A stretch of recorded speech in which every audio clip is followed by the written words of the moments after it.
Diversion hasn't been included in the Yamaha catalogue for the past 5 years.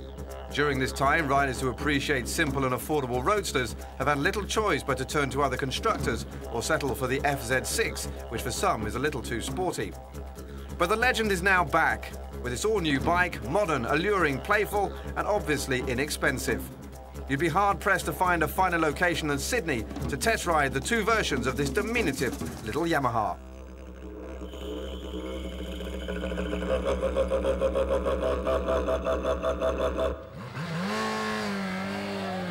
We begin with the naked version, the XJ6.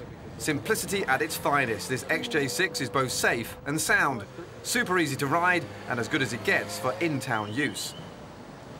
The XJ6 has a short turning radius with a maximum seat height of 785 millimeters. Female and smaller sized riders will feel right at home behind the handlebars, even more so because the seat is as comfortable as you like. The engine is one of the nicer surprises. We expected it to be just a bit anemic, but it can get up and go when need be. The torque is there, with a smooth ride in the lower revs. This derivative of the R6 and phaser develops 78 brake horsepower at 10,000 RPM and offers an uncriticisable ride. The Party Cycle 2 holds up its end of the bargain. The brakes provide plenty of bite and are progressive, and the front axle is precise. The XJ6 is one of the motorbikes of choice for a cruise around town, and it must be remembered, it's not a sport machine. Aesthetically, the little XJ6 is a winner. Aggressive and classy, it should have younger riders drooling, and it nearly makes its big brother, the XJ6, look outdated. Stunning in white, it can also be had in yellow and black. Two words to best describe the equipment: economic and simple. There's a standard 41mm fork and two front disc brakes with twin piston calipers. The preload rear monoshock is adjustable. High marks for the seat too. Low and comfortable, the passenger would also feel at home with plenty of legroom. But we recommend holding on to the rider when he decides to give the throttle a little twist.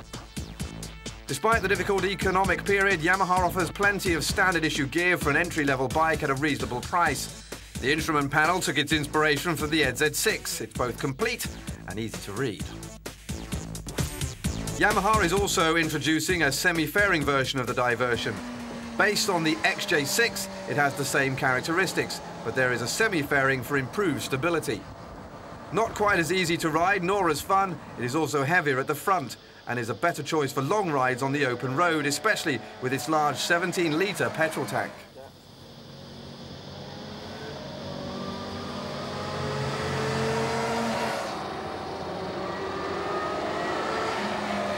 With this XJ6 and Diversion variant, Yamaha has caught up after a 5-year absence.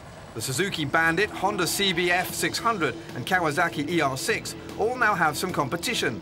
A flattering line, a respectable engine and a clean finish at an attractive price of just over €6,000. This little Yamaha is just a ticket for entry-level riders.